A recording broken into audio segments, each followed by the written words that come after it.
Order at 7 o'clock.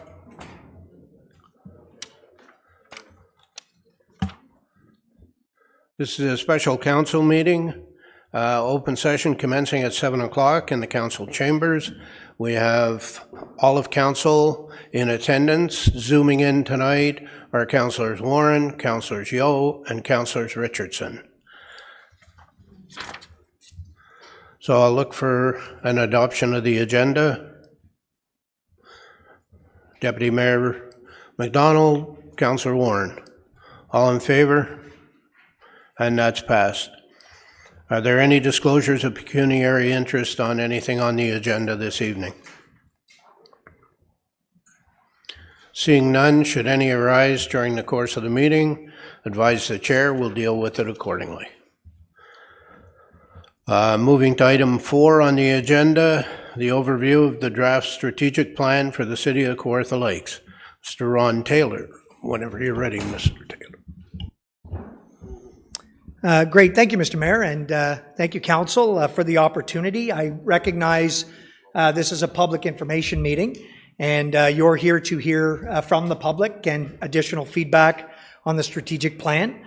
I'll be very brief. I really just want to walk you through, and for those that are jumping into the process now, some context in terms of the city's strategic plan and the draft that we had presented to you not so long ago. As you know, the strategic plan, it's a guiding document. It's for the municipality and it defines our vision for the long-term future. It tries to set out priorities, goals, objectives in order to achieve that vision. The plan also identifies principles and values that really define how decisions are made by you. The plan is a framework. It's meant to be directional.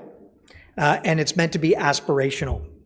We update this plan every 4 years with each term of council, and it's meant to reflect that long-term community building that is your role and others, past and future. But at the same time, we want to focus on what are your priorities, what are the community priorities within your terms of council. And so the graphic on the screen outlines the timeline that we went through. This process began in August, and it included connections with council, with staff, and with the community. Since October, we've gathered comments mainly through our Jump In platform. We've had 476 responses. That was up to the end of 2023. In January, we published a draft plan that was presented and for public scrutiny, and we presented it at the January Committee of the Whole meeting. And following that, Council also formally received that document. You deferred the decision to approve the plan and to defer that to March, and you did that by extending the timeline to allow for additional consultation and feedback. And so to date, so since that extension, we've had about 140 additional responses online through our Jump In platform, so it's great uptake. You'll be receiving additional comments tonight, and that's both via deputations as well as additional correspondence. It doesn't end tonight, and I just want to be clear so that everybody understands that any comments to receive to inform your future decision can continue to be submitted. Please use the Jump In platform. It's there and available for general comments, and that will be open up until the end of next week, February 23rd. After that date, then we'll take all of the comments that were received, compile them, put them into an informational report that you'll deliberate in March. And that will be at the March 19th council meeting, where there'll be a recommended final draft plan for your consideration. So I mentioned a lot of comments and responses. So what did we hear so far? The themes were presented in January. Even since, we've heard some very common sort of themes throughout the comments. Affordability, affordable housing. It's top of mind. It's needed locally.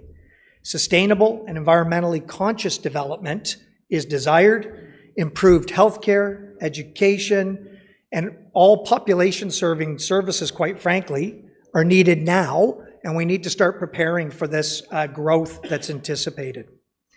Amenities like outdoor spaces, community events, recreational facilities are desired and valued.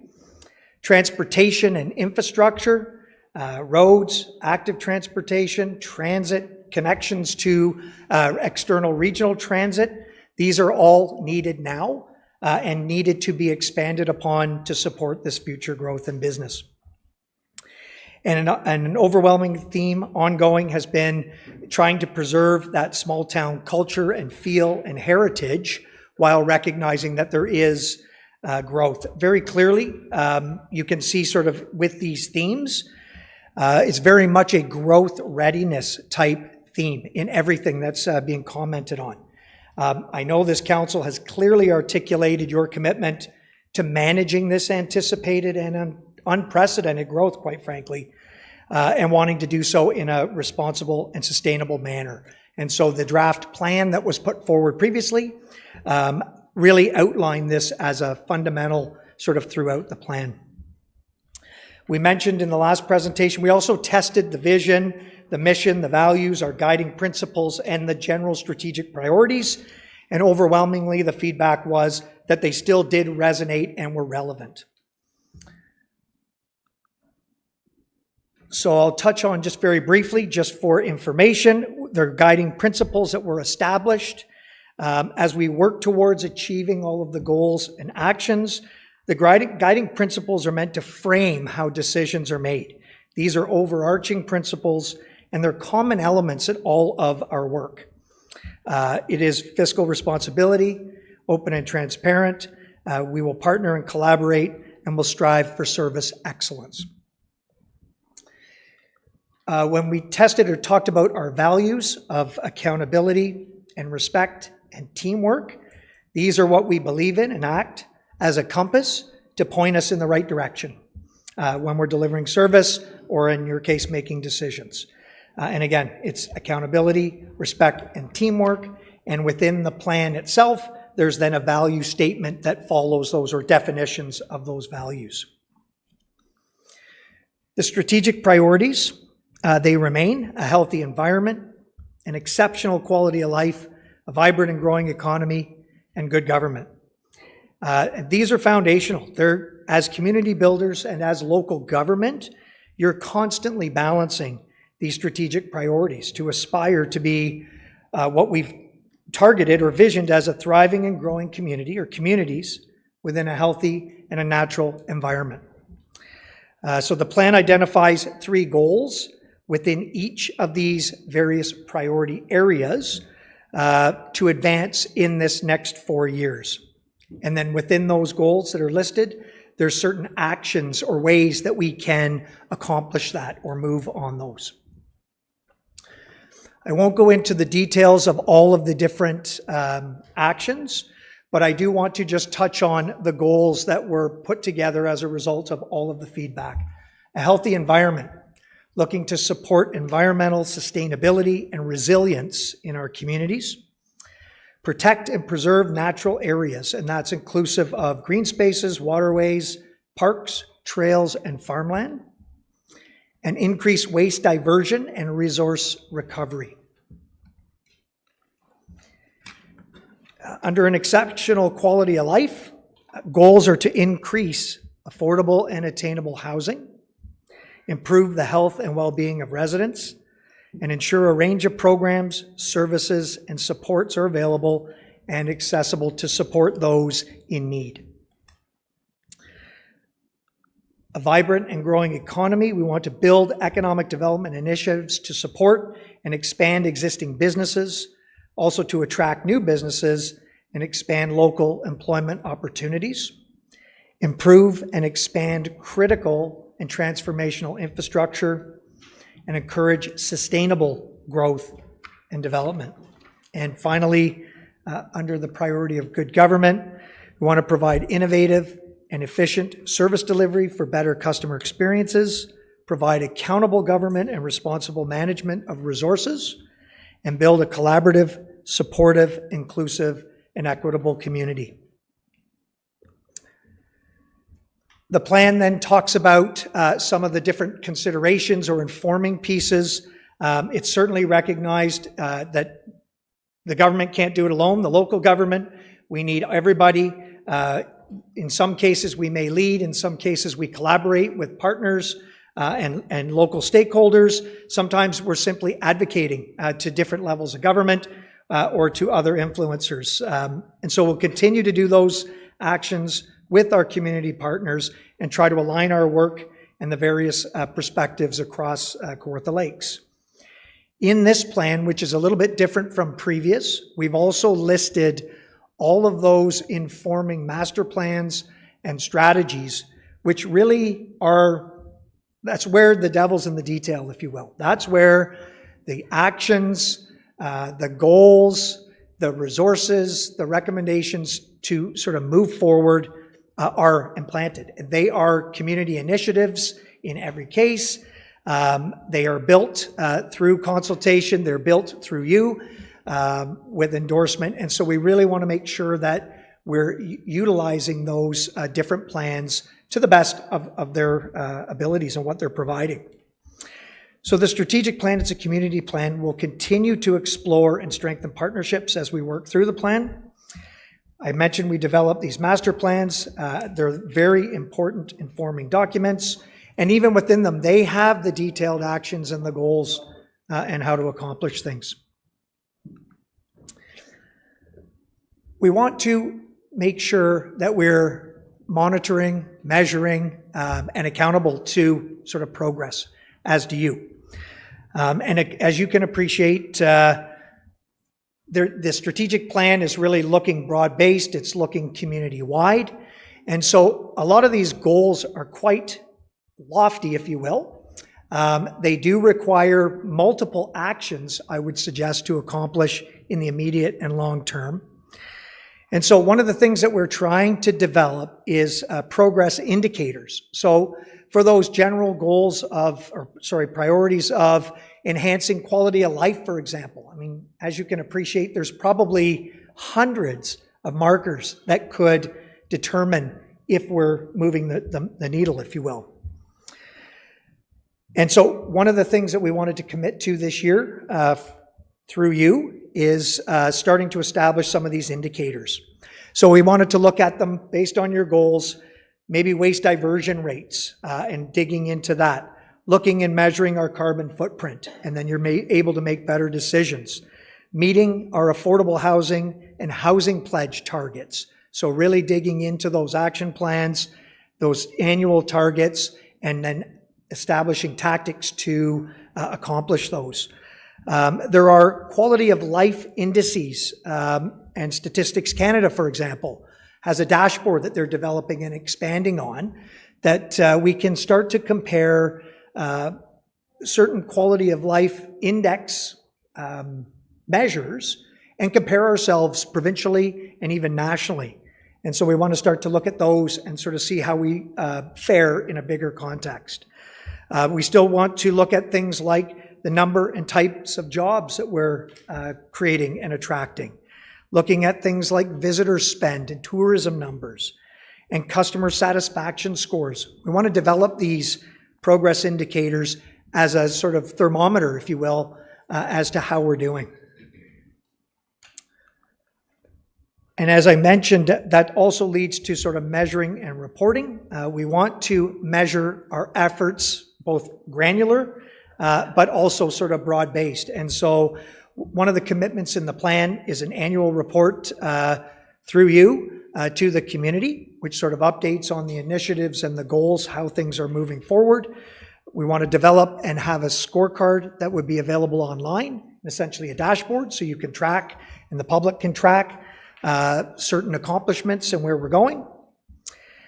So following the plan approval, staff would, and it's committed in the plan, will develop action plans and department work plans, all in alignment with the annual budget process and the goals that are described in this plan. We will still continue to update the various informing master plans and strategies. So as you can appreciate, they're 5 and 10 year plans, and in any given year, we're probably updating 3 or 4. and feeding them in with the latest information that we have. And we need to continue to lean on and rely on those to really dig into the specific service areas. Our goal is to move from the qualitative measurement, so yep, we check a box, a plan was done, something was done, and get to a more quantitative measuring system. But as you can appreciate, when we're measuring more than 200 programs and services, and then all of the programs, projects, and actions that we would be proposing here, it's not a small task, and we want to make sure that the measures are meaningful. And I think that's important. We can publish every year that we fill hundreds or thousands of potholes, for example, but if we don't have some context to that and what we're sort of targeting and measuring, it really is just a number. And so we want to make sure that they're meaningful and that they do truly advance our goals and objectives. So with that, Mr. Mayor and Council, thank you. And I'm certainly looking forward to the additional feedback on the plan, moving to the approval stage in March. And then, as we've said before, the rubber sort of hits the road there, where we'll be implementing, we'll be engaging with community and with yourself to start to meet those specific community goals and objectives that you're going to set. So thank you for the time. Thank you. I have a motion to receive the presentation by CAO Taylor. Councillor Ashmore, Councillor Eel. All in favor? And that's received. Thank you. We'll move on now to deputations, and I will do a preamble that you are here to give input to the strategic plan. It is not a forum to bring up other issues. It is strictly to get information to feed into the strategic plan. If people stray, I will attempt to bring them back to the subject at hand, but failing that, I'm afraid we'll have to stop people from speaking because we have a number of people who wish to speak tonight. First up, we have online Moya Beal. Ms. Beal, you have 5 minutes.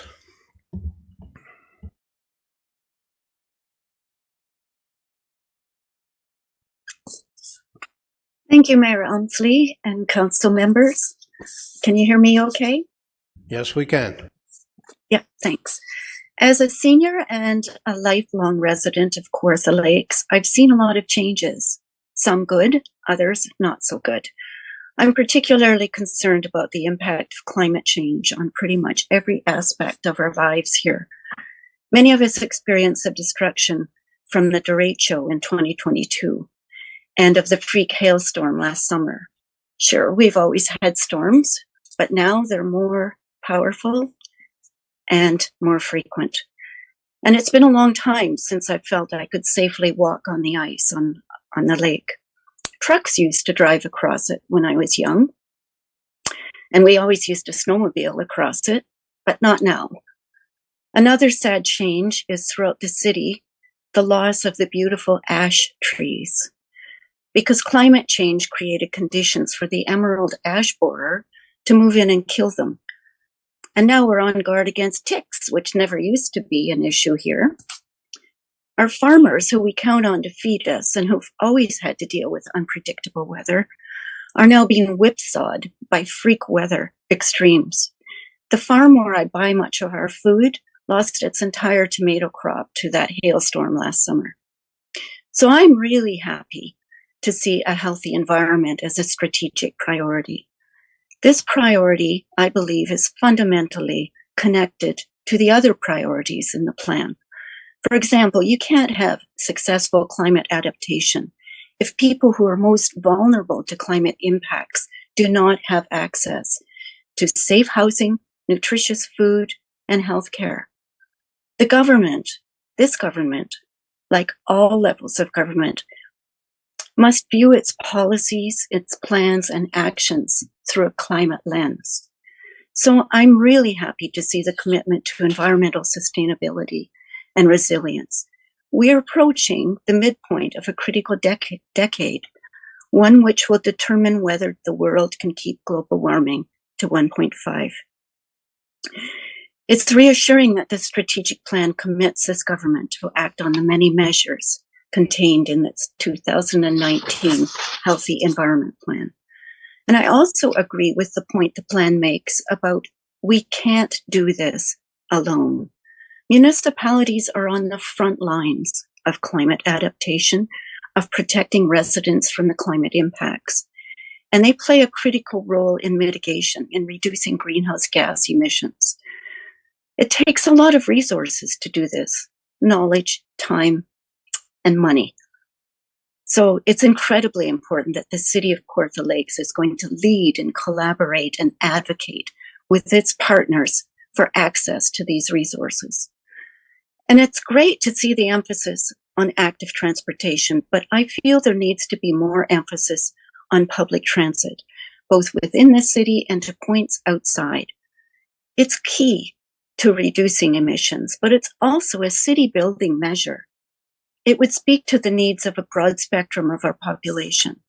For example, seniors who, for many reasons, may not drive, and to the many people who want to visit those seniors. It would let young people travel safely. It would help take the pressure off the many workers and students who commute within and outside the city every day. Not only would it allow us to get around, but it would allow more equitable access to jobs, education, food banks, healthcare, cultural activities, and more. It would also attract and encourage thoughtful and sustainable housing and economic development. So thank you. I really appreciate this plan and this opportunity to share my thoughts with you. May the wind be at your back. Thank you. Can I get a motion to receive the deputy? Please stay there for a minute. Councillor Perry, Councillor Richardson. Are there any questions for the deputy? Seeing none, thank you very much for coming today, and thank you for sharing your thoughts. Have a nice, all in favor? And that's passed. Thank you.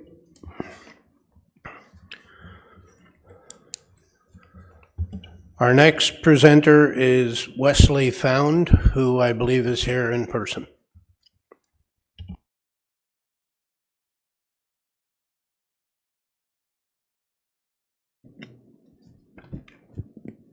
Thank you, Mr. Mayor, Council. Really applaud the strategic plan. It looks solid. I'm here to discuss with the LDBIA. Some of you may have noticed the article published in December's Lindsay Advocate outlining the big potential for increasing residential capacity in downtown Lindsay. There's a large vacancy rate above the ground floor.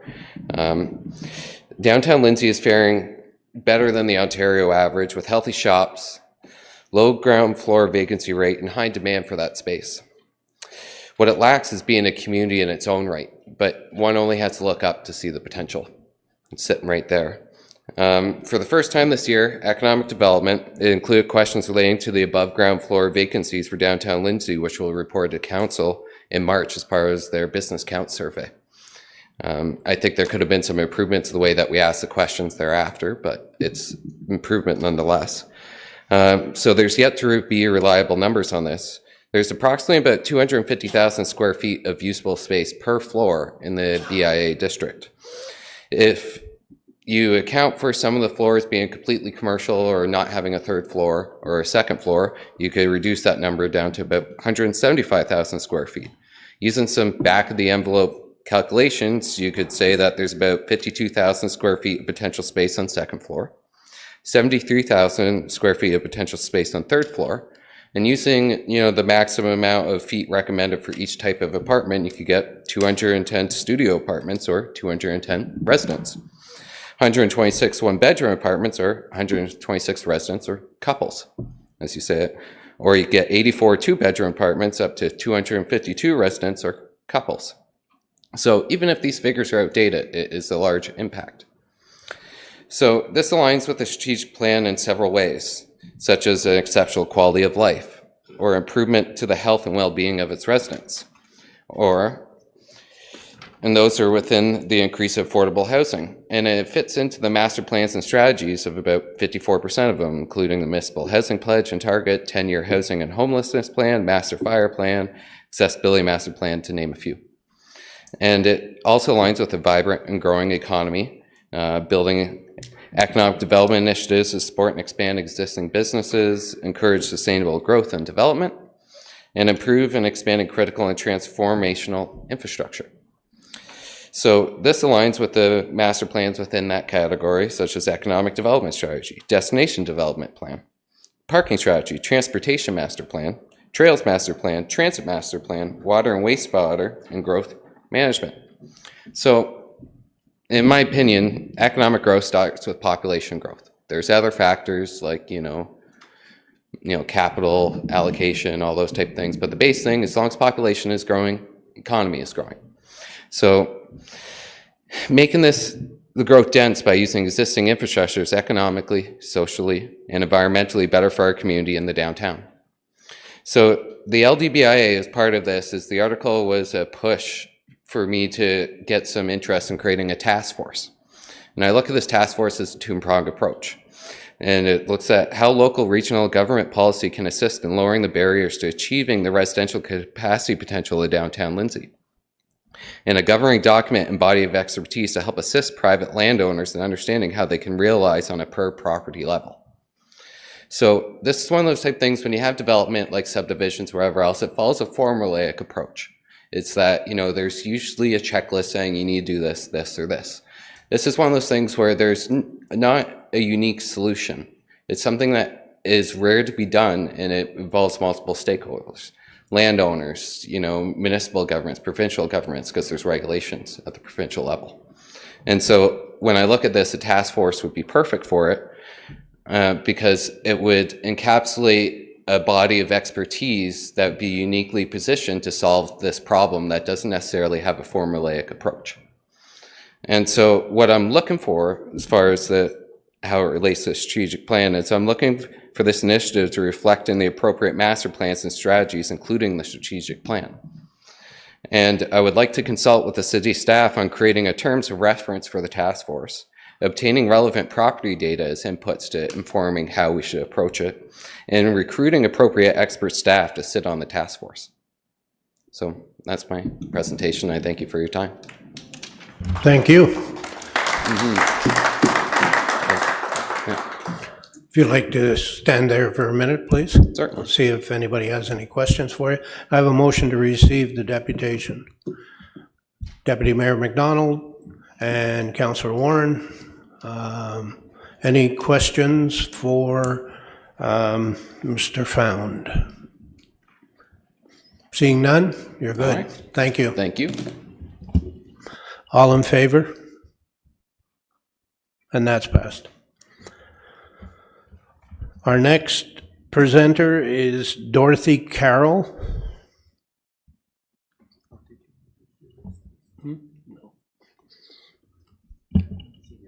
Is Dorothy Carroll here tonight? Okay. If she does show up, we'll put her on at that time. Next is Gwen Denby. Okay, thank you.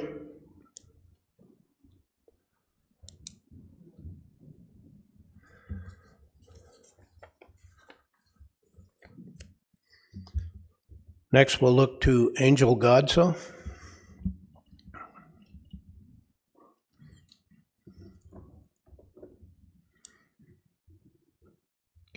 You have 5 minutes. Good evening, Mr. Mayor and Council. We're all born free men and women under God. Whether you work for the municipality, yourself, or anyone else, I respect you. And I truly respect you all for being here tonight in this weather. I want to state, no disrespect to anyone involved in the developing of this plan. I don't think you were given any hard data, and that's not your fault. It was done by design. I attended the public introduction of the strategic plan. I had issues with it then, but no questions were being taken from the public at that time, although we were provided 5 chairs at the back of the room. Perhaps this time coffee will be offered, or maybe juice boxes. Anyhow, this plan is far from strategic. It offers no data, no specifics for goals or implementation, and more importantly, no costs. This plan is an irresponsible load of drivel. It gives the municipality carte blanche on development, our health, and energy choices, and spending.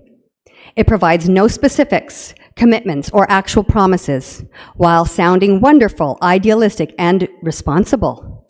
It's basically a fluffy sales advertising asking us for a blank check for nothing in return. This is a plan by the municipality for the municipality. Now, let's consider what a municipality actually is and what authority does it have over us, women and men. Is it a corporation, or is it a geographical area where we live? Because it can't be both at once. And neither have any assumed authority over myself as a woman. I purchased title in Victoria County. Before that, the First Nations people knew this land by other beautiful names, such as Land of Shining Waters, Where the Gulls Nest, and many others. But back to the present day, the municipality and this strategic plan, where our tax dollars and service fees are being drained through consulting firms such as WSP, who are professional red tape workers charging undisclosed amounts of money. I have yet to receive any of the public contracts I requested October 31st, 2023. I received this letter. Please be advised that disclosure of the records may affect interests of third parties whose interests may be affected by given the opportunity within 20 days to make representations on the released records. That was dated January 2nd. They extended the initial 8-week time frame to February 2nd. That was 2 weeks ago, and at this point, if I do receive them, I don't even trust that they won't be altered. That's why I'm calling for an independent forensic audit, as well as a restructure of our relationship with the municipality through our mayors and councillors.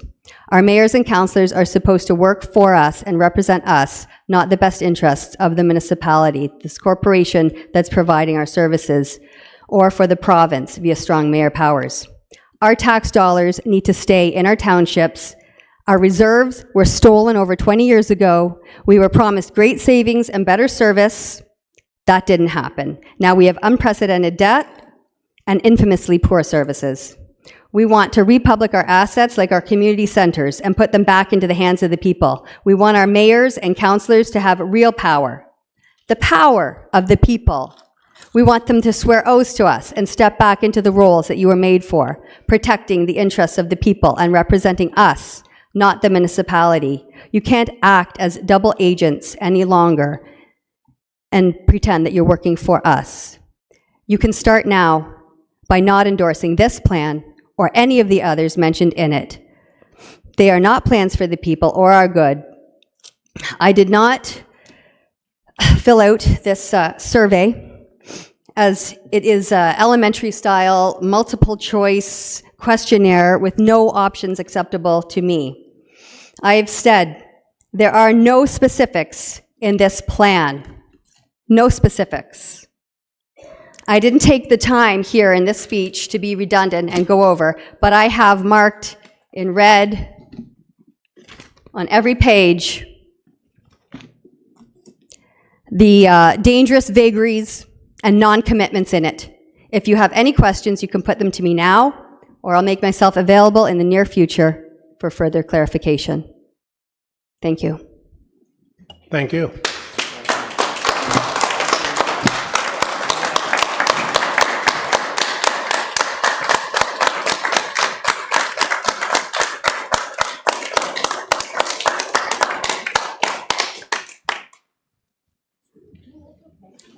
Can I get a motion to receive the deputation? Councillor Smeaton, Councillor Perry. Any questions for Ms. Godso?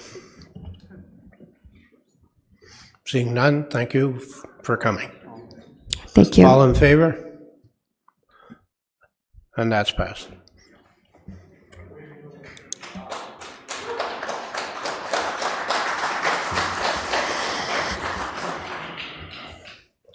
The next presenter is Adam Burdine here.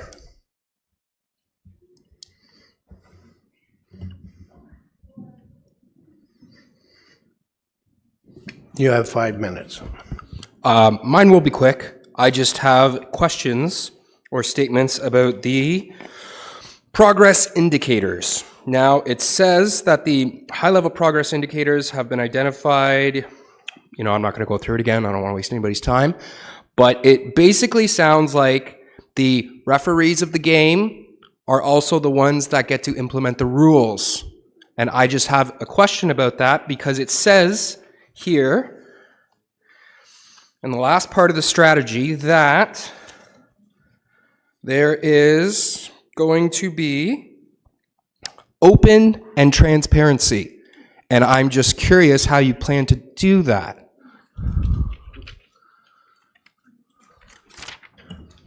I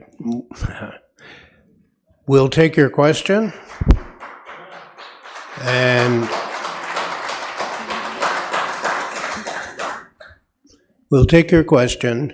and we have your name. We will certainly respond to it. But we're not here tonight to do a question and answer. We're here to get input to the strategic plan, and you've asked a question about how we're going to do measurement, and we will be sure to respond. Excellent. One last statement. Nothing Go ahead. serious. The EVs for the city. Environmental here is the first goal you have, and then you have a vibrant and growing economy. Again, very contradictory, and I think that should be really reconsidered. Thank you. Just stay there for a minute, please. Can I get a motion to receive the deputation? Councillor Perry, Councillor Richardson, any questions for the deputant? Seeing none, thank you. All in favor? And that's passed.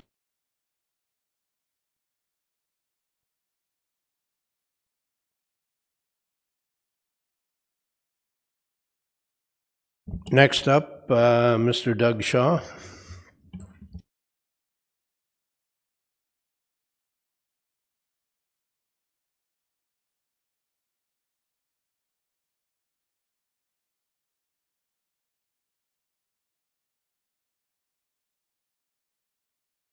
You have 5 minutes, Mr. Shaw. Thank you, Mr. Mayor, members of council, and members of the public. I've spoke here many times on different occasions on different things that have not been accountable to the public. I'm not going to mention those, but we're supposed to talk about the strategic plan tonight. I've been a taxpayer of the City of Kawartha Lakes, or Victoria County, which I think still exists. And I was a taxpayer in Markham. I watched how Markham was destroyed. And I've asked the public, many, many times down in Markham, how they like all the development and how good it is. I'm a farmer. Farmers are needed in this country to produce food. And where we're going here is a train wreck, same as Markham. Not only are the lakes, rivers, streams completely destroyed, but what happens is that because of all the sustainability of development, low-cost housing, roads, all this takes land. And unfortunately, no one looks at the future here. Here we have a situation where many developers have come to the city of Kawartha Lakes because it's too busy down in Toronto to get anything done. I was a contractor as well as a farmer in Markham. My true love was farming. But I would spend an hour and a half to 2 hours in transit every day going to a job. Well, it's a train wreck. That's one of the reasons why we have a carbon problem. Okay, all these cars and all these vehicles and everything are in gridlock. That'll happen here just the same as it happened in Markham, it happened in Toronto, it happens in any municipality. We had a meeting in the Victoria Room earlier on in the fall. The gentleman came from London, Ontario to address the situation of gridlock and total irresponsibility of development. Okay, and disregard of farmland for that area. And now that area is in total gridlock. Back to the city of Kawartha Lakes. I'll get you to wrap up, please. Back to the city of Kawartha Lakes. We have a situation here where the best farmland that was slated A1 white farmland is slated for development. Does that look like looking for the future? No, it doesn't.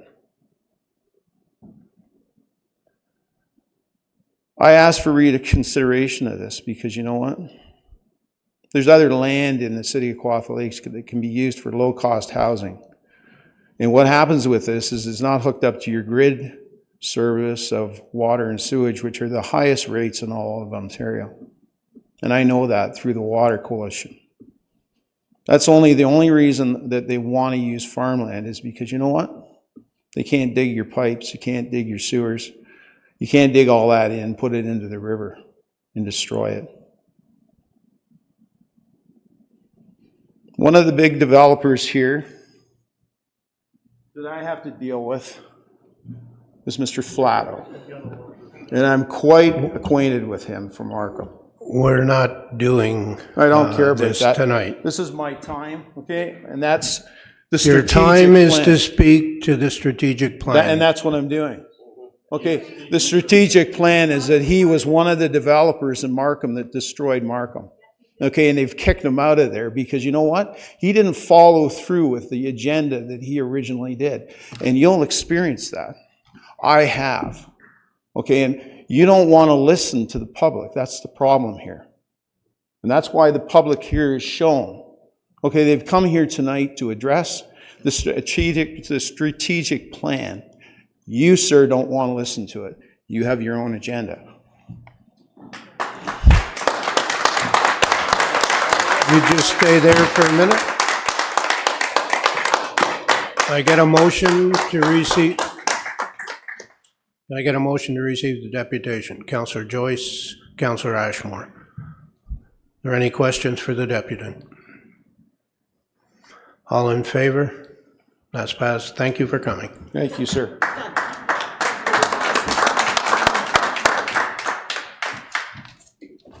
Next speaker is Zachary Tisdale.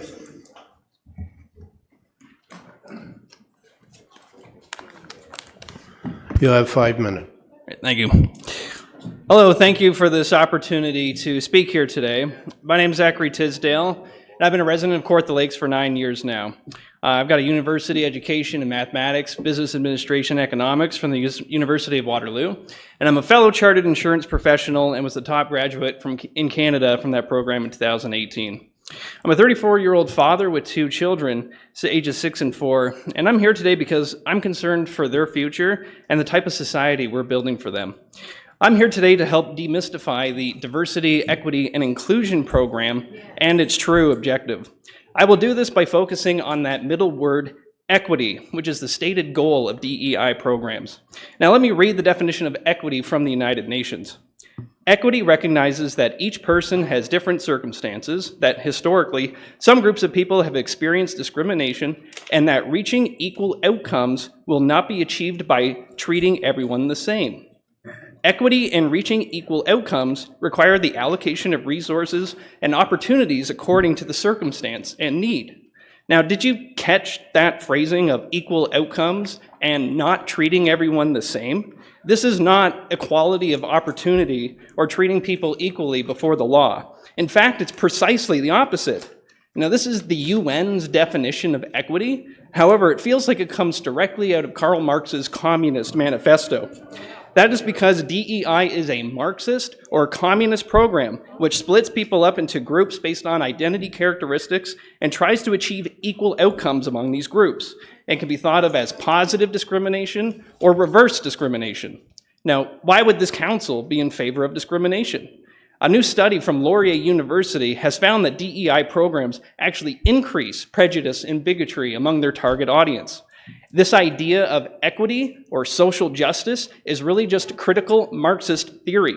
It's communism, and it has been already tried many times in various countries throughout history, and it always leads to increased social division, violence, and death, measured in the tens of millions, most notably under Chairman Mao's Cultural Revolution in 1960s China.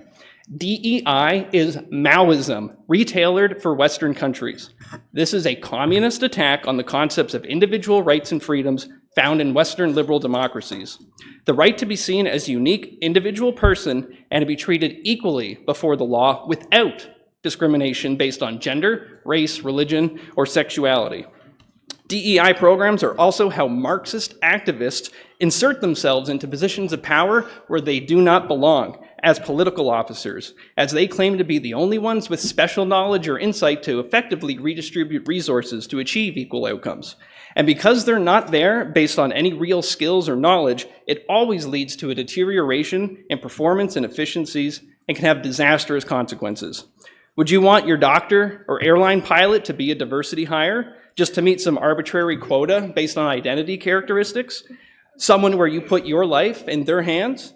Or would you want them to be hired based on their qualifications, their performance, their knowledge, and their skills? That is, their merit. We can acknowledge that throughout history there has been discrimination and unequal treatment, but we can also acknowledge that that will always be true as a historical fact, and we cannot fix or erase past discrimination with future discrimination or reverse discrimination now. DEI is the exact opposite of the idea put forth by Martin Luther King Jr. when he said, "Judge people not by the color of their skin, but by the content of their character."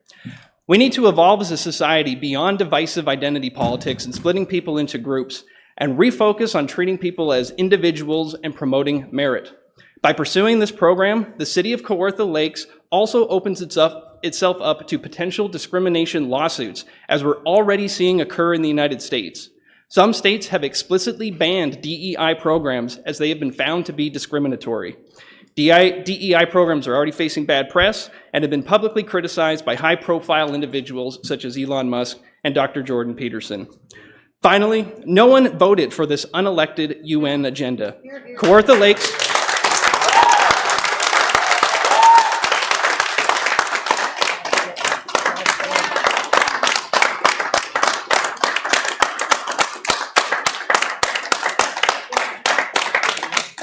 So Kawartha Lakes City Council is supposed to represent the people of Kawartha Lakes, but this strategic plan is attempting to implement a global agenda that is communist in nature. I have two very young children, and I will not be raising them with these globalist values. These are not Canadian values, and they are not even Western values based on the concepts of freedom and liberty for all individuals. And now that I have demystified the DEI program, this council will be fully informed and cannot feign ignorance about the true nature of DEI. Now they know that if they implement DEI, they will be implementing a communist program. I implore this council to eliminate all references to DEI in your strategic plan and abandon all DEI initiatives. Oh, Canada, we stand on guard for thee.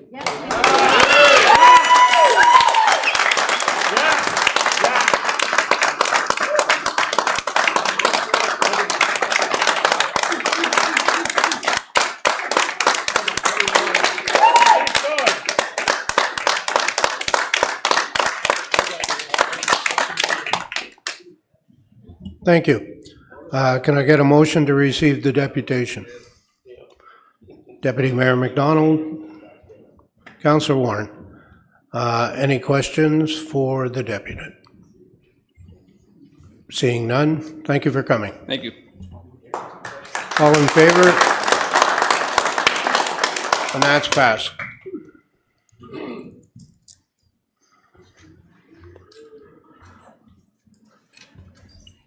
Next speaker, Maggie Braun.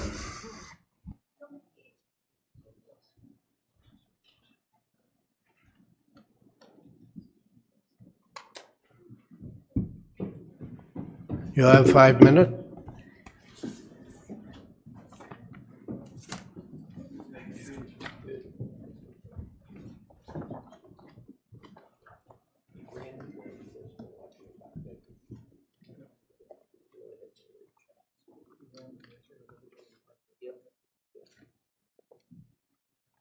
Chair, sorry. I have just a few documents to put out here. There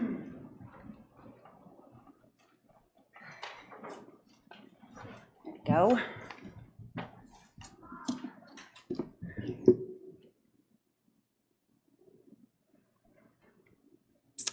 Okay, I'm ready. Thank you. Go.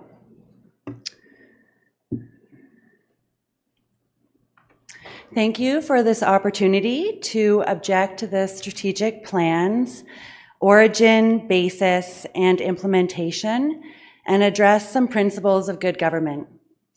It is our belief that this strategic plan is based off the United Nations 1994 Municipal Primer on Agenda 21, which is subtitled Promoting Sustainable Development Through Local Strategic Action.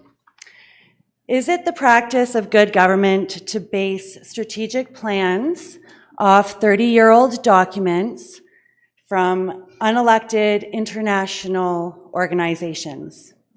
We request that the council make a motion that all council review the flow chart found on page 9 for examples on how Agenda 21 is being implemented through Canadian municipalities. Just page 9 of a 40-page document. It is also our opinion that strategic plans should be drafted by elected council members and rely on public input from those who live in that geographical area.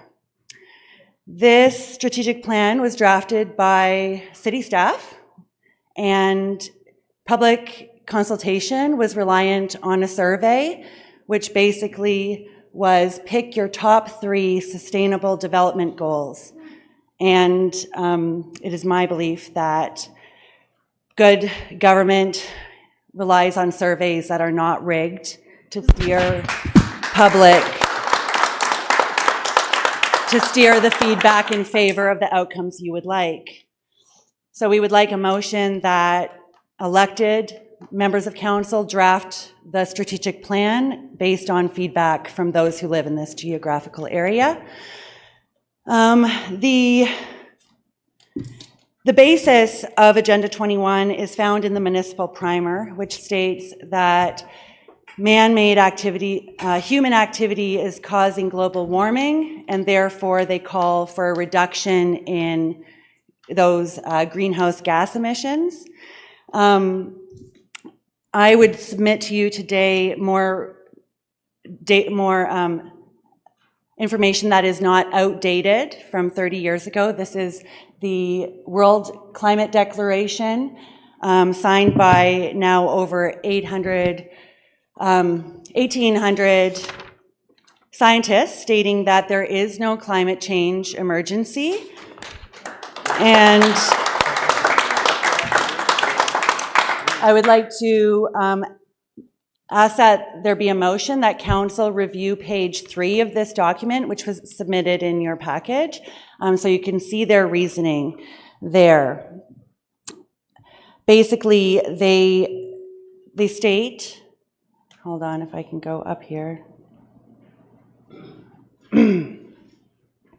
Script, apologies.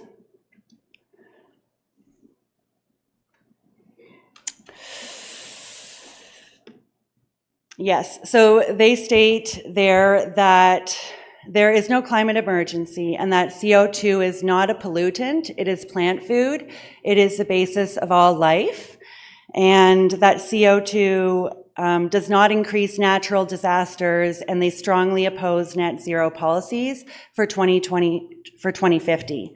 They also found those policies to be harmful, and I believe that they are harmful. Last year, this council passed a motion to end all future natural gas infrastructure into the area. And the reason given by Councillor Pat Warren was that climate change moves around in the atmosphere and causes huge atmospheric rivers that in the sky that will rain down on us and cause a great flood. Then she referenced your Healthy Environment Plan, which is another plan based off of the municipal primer, exactly pulled out of there and regurgitated.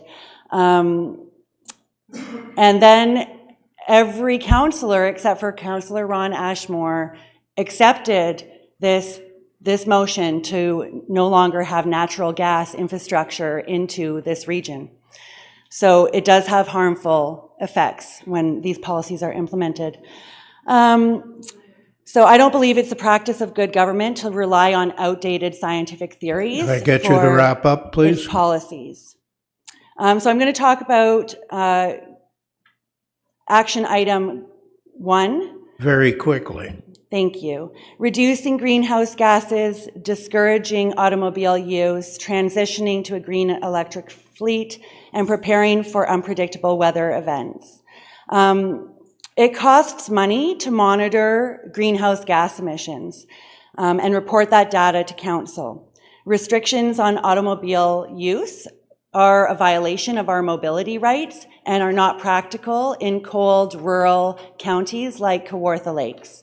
Upgrading the municipal fleet vehicles is unnecessary, costly, and risky, and there is an article attached in your package about municipal vehicles, 2 municipal vehicles that blew up and exploded, and the entire fleet had to be removed off. So there's that. Your time is up. I have one motion. I would like to request, if I could please request a motion from council to have 20 seconds added. You have 20 seconds. I appreciate that. Thank you. So we request a motion that all action items on climate change be removed from the strategic plan, and that council review the statement of principles on good government. It's a 3-page document, and that you respond through the email provided with the results of these motions and whether you agree with the statement of principles. Thank you for your consideration, and I'm prepared to answer any questions.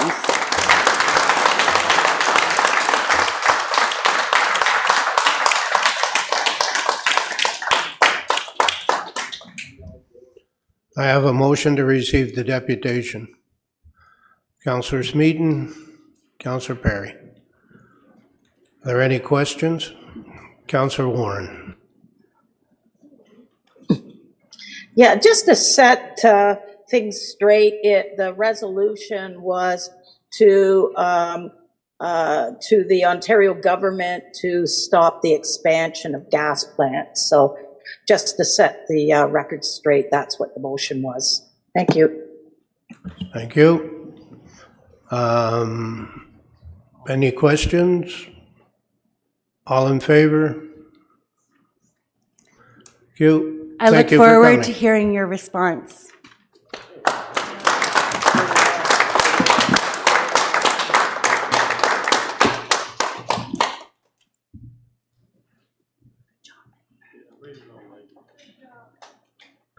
Our next presenter is Nolan Carroll.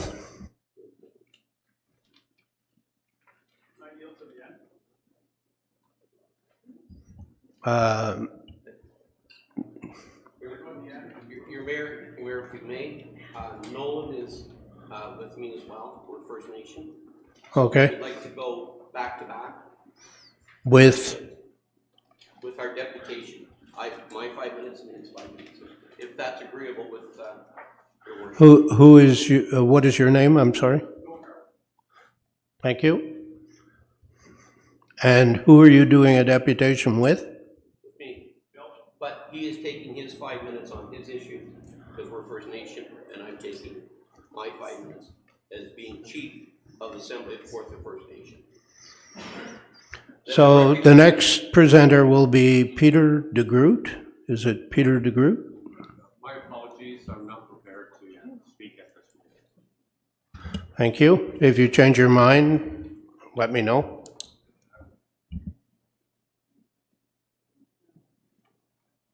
Gary Malloy.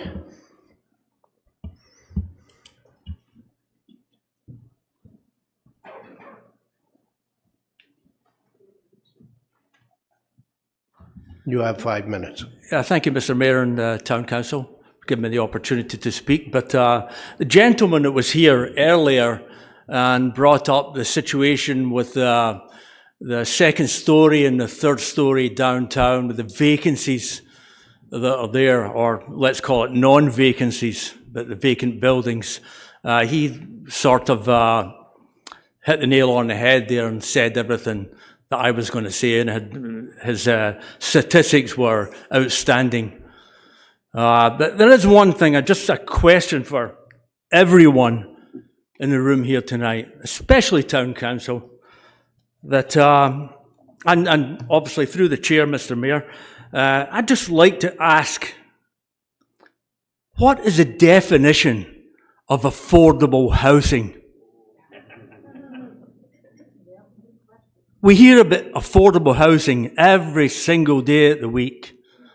Now, you've put it down in your glossy pamphlet here, but what is the definition of affordable housing? I'd like to know that, and I'm quite sure that many of the brothers and sisters in the room here as well would like to know that as well. That's my question. Thank you. Thank you. If you just stay there for a minute.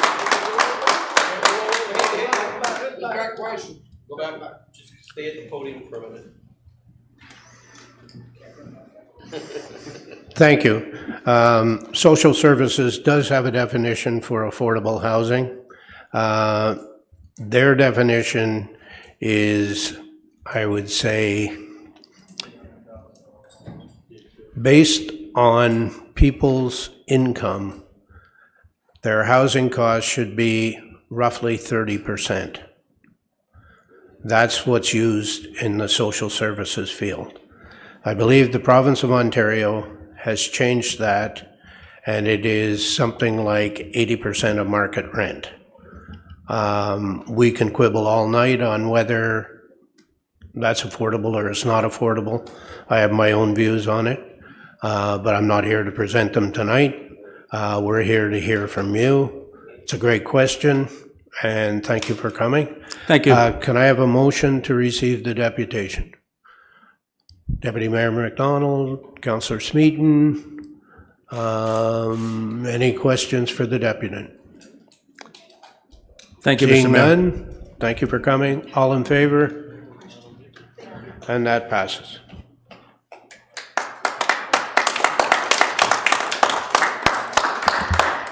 Is John Price here? John Price?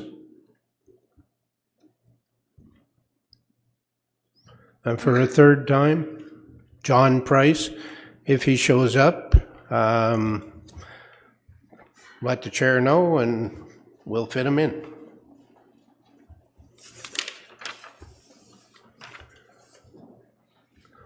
Is it Weldon Hackey or Hashi?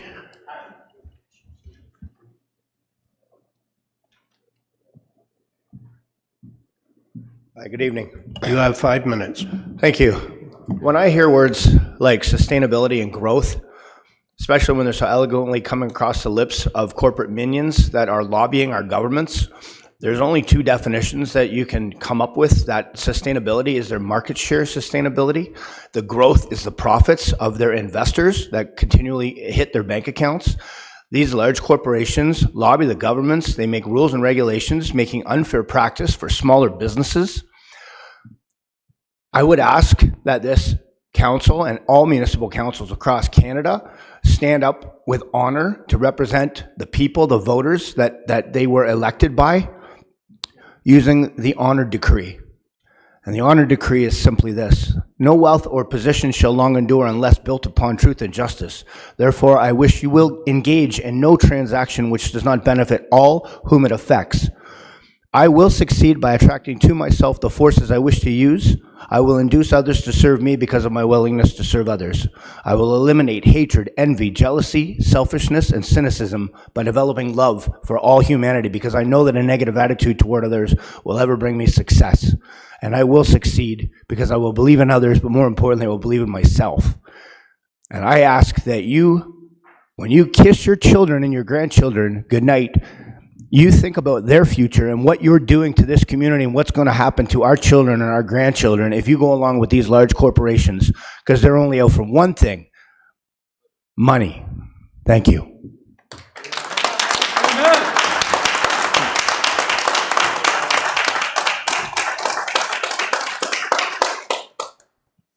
Thank you. Can I get a motion to receive the deputation? Councillor Joyce, Councillor Perry. Any questions for the deputy? Seeing none. Thank you. All in favor? All in favor? Thank you. It's a receive. Come on.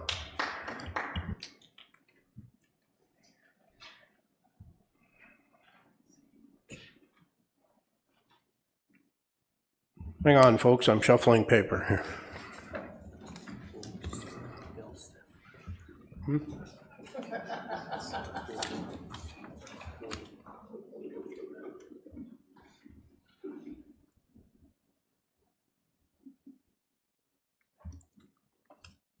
Okay.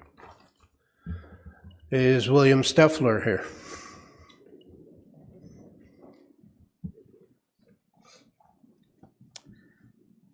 You have 5 minutes. Okay, thank you. Thank you for giving me the opportunity to speak. And I'd like to congratulate council and especially staff in developing this plan, which gives us, I think, a good starting point of areas for consideration.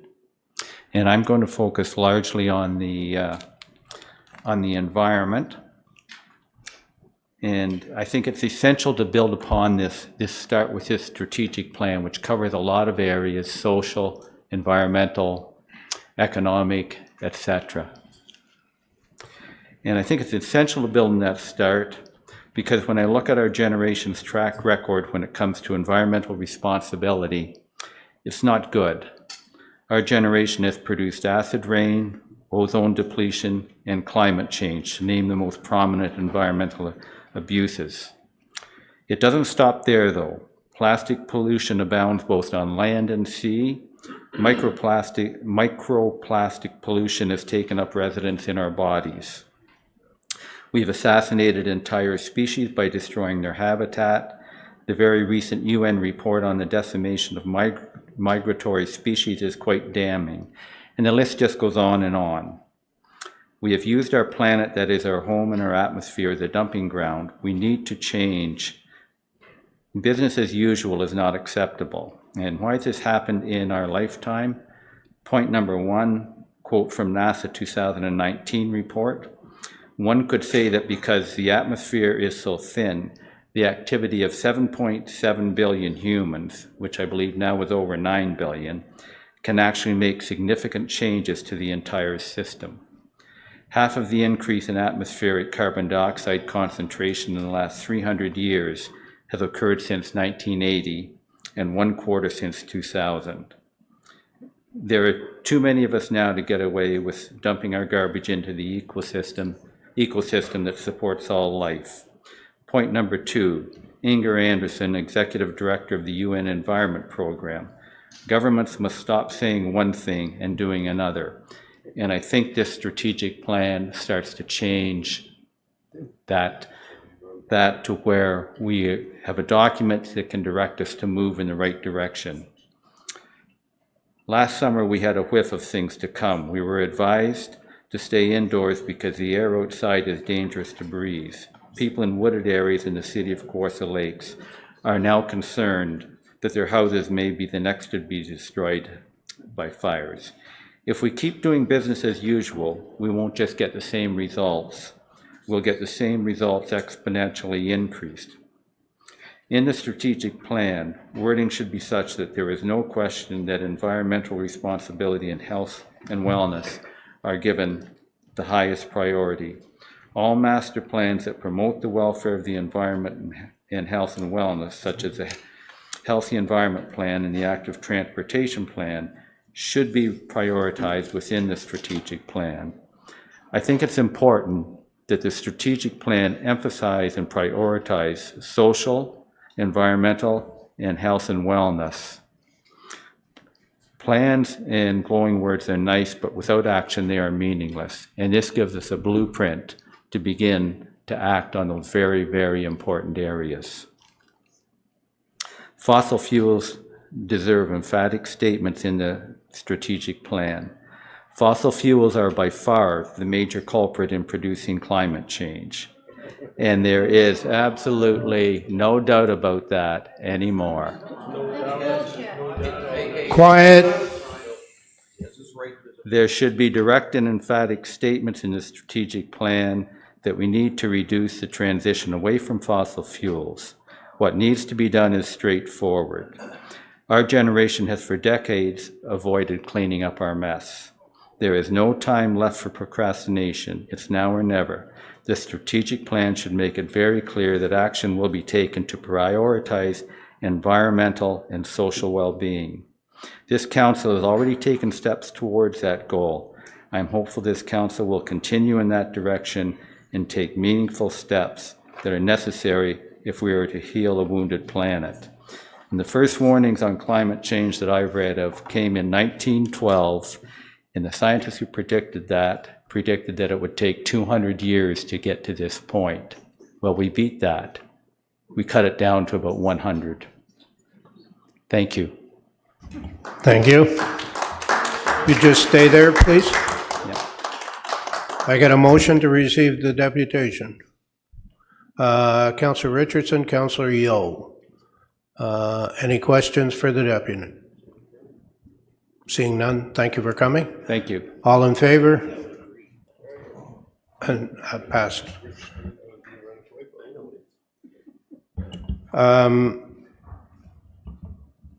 Let's go back. Mr. Denby, you're tag teaming. I know you're getting 5 minutes and he's getting 5 minutes. That's fine. Who's going first? I will.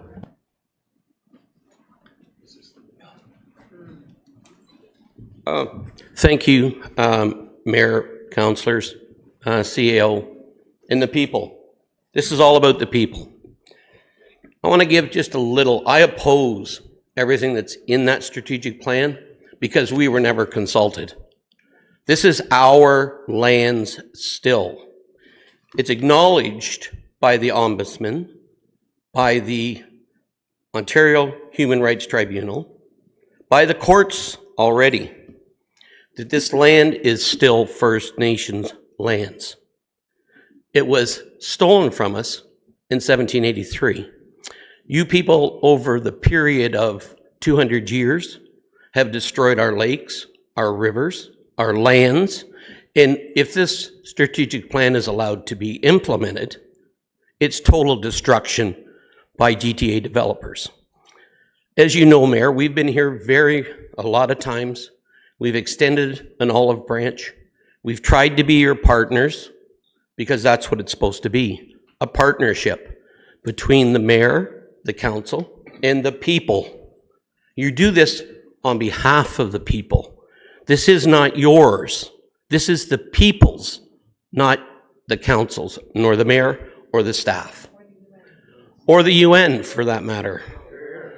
I have been, in my own capacity, fighting Agenda 21 since it was signed by the signatories, where they then come up with gene manipulation so that they could, in plants, so that they could spray Roundup, which causes cancer, where they've done a lot of things, incorporated stuff into our waters, into our air, population control. This area, there is no infrastructure. You know yourself, we have videos of you dumping raw sewage into the river to make more capacity so you can build more homes. We've caught you doing, I don't know how many illegal environmental things that will all be tested and proven in court. I don't want to have to go there. I've explained a number of times. We want to work with this council, with the CAO, with the city, on behalf of the people and our grandchildren and their grandchildren. We cannot move forward with a flawed UN agenda. And that's what it is, Your Worship. It's a UN agenda being broadcast and shoved down every day of our life about climate change. My ancestors have been on this land here for over 30,000 years. Are you telling me we haven't had climate change? It's occurred since I was a child. Mild winters, heavy rains, no rain. That's part of the earth. When you talk about getting away from fossil fuel, that's the end of life. You turn around and look at everything that's in this room, it's a byproduct of fossil fuel. Again, I would welcome the gentleman that just spoke to come to my place. I deal with electric garbage and sell it because people want it. It's garbage. There is no place to recycle it. There is no value in it when it's done. Not only what electric will do to the community, people will not be able to afford a used electric vehicle. Not like today with fossil fuel vehicles. I can't understand why we're not moving into using hydrogen, why we're not using natural gas, burns 100% clean, no emissions. We tried it, it works, but big corporations don't like it because they don't make money out of us. China does. I deal with China. I've been to China. Do you know that, and this is so funny, they are so far ahead of North America in their environmental, where they want it. Where they don't want it, the people have to wear masks and can't breathe. I don't want that here. And all we're saying is, we again are extending our hand, First Nations, to sit with council, with planners, to see if we can come up with, and the people that live in Kawartha Lakes, to see if we can come up with a viable strategic plan that benefits everyone. It allows for growth, it protects the environment, and it protects future generations, our grandchildren, your grandchildren, my great-grandchildren, and we all live together. Thank you. You stay there for a minute.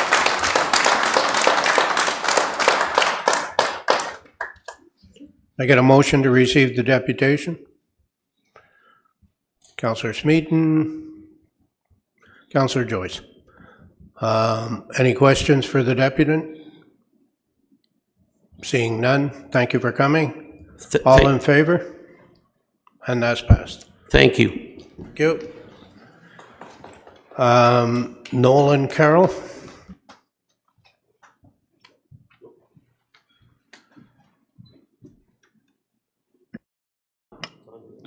Thank you, Council and Mayor. My name is Nolan Carroll. I highly don't approve of this. It looks like every other municipality's strategic plans throughout the world. I don't have to go into UN because 99% of the people here know that that's what the plan is. I've lived here for over a decade. I got a young family. As far as the future goes for them, I'm constantly looking over their back and my back. The people that we were told to trust no longer can be trusted. Every which way you look at it, everything going electronic, hackers, cyber attacks, whatever you want to call it, you can't trust that either. The only thing that's trustable is on paper. Okay? I don't like how the last election went, but anyways, as far as that, that's all I had to say. Thanks for your time. Thank you. If you'd stay there for a minute, please.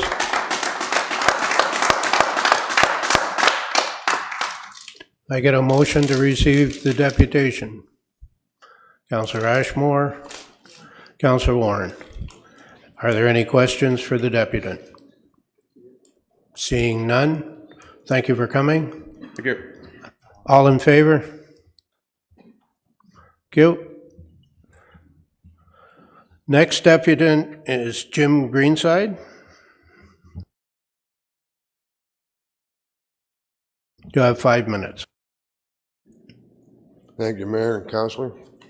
Excuse me if I'm nervous. I don't public speak much. I've been looking over your plan here. A few things pop out. Implementation of transition into green municipal fleet. Electric vehicles, they don't work. California has tried to implement them, and the power grid cannot sustain it. Not to mention the pollution that they actually do cause from building them. You hear reduce greenhouse gases and carbon footprint. Well, the world's carbon footprint is between 5 and 6. Canada, our greenhouse gases is 1% of the world's. China's is 30%. You want to reduce your carbon footprint and your greenhouse gases? Stop buying stuff made in China, like the City of Court Lake pens. Okay, you get down into here and it says protect our water source. Does this mean you're going to stop dumping raw sewage into our rivers? Both from Cobeconk and Lindsay? Okay, I don't know about the Fenelon one, but I do know about Colby and Lindsay. Okay. You're talking about protecting and supporting agricultural and farmland. If you look around Lindsay, that's all you're decimating is farmland.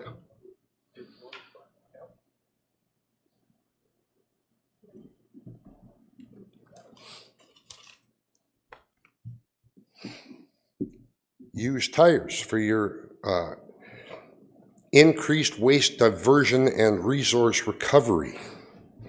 You know, the city used to take at the dumps scrap tires, old tires. There was a program in place, which I'm a part of. Okay, it's a tire recycling program. It used to pay a collector $1 a tire. It paid the hauler $2 a tire. The processor got the rest, which was fine, right? Everybody made a little bit of money, and you never got rich, but that was okay. It got them out of the ditches, and it got them out of the fields, got them from stopped them from being dumped down the end of the roads. What happened? They changed that program, so now collectors don't get paid. When they changed that program, you people stopped taking tires at the dump. Doesn't matter if they pay you for them. It's a free drop-off. That's all it takes. They don't end up in our rivers, lakes, and streams, or down back roads in farmers' fields. This is right out of the UN handbook, by the way. And, you know, if you put perfume on a pig, it's still a pig. Okay. Now I have one more thing to council that doesn't relate to this. You had the picture of the Queen up on the wall. We are still Upper and Lower Canada. You've taken that down. It should be the King's picture up there, not advertising Kawartha Lakes. Thank you.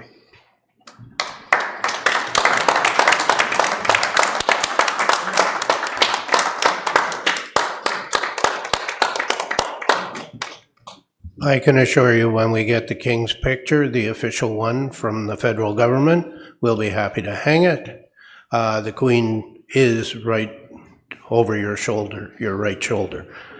Thank you. Could you stay there? Queen should be placed between the flags. Thank you. I have a motion to receive the deputation. Deputy Mayor McDonald, Councillor Richardson, are there any questions for the deputant? Seeing none, thank you for coming. Thank you.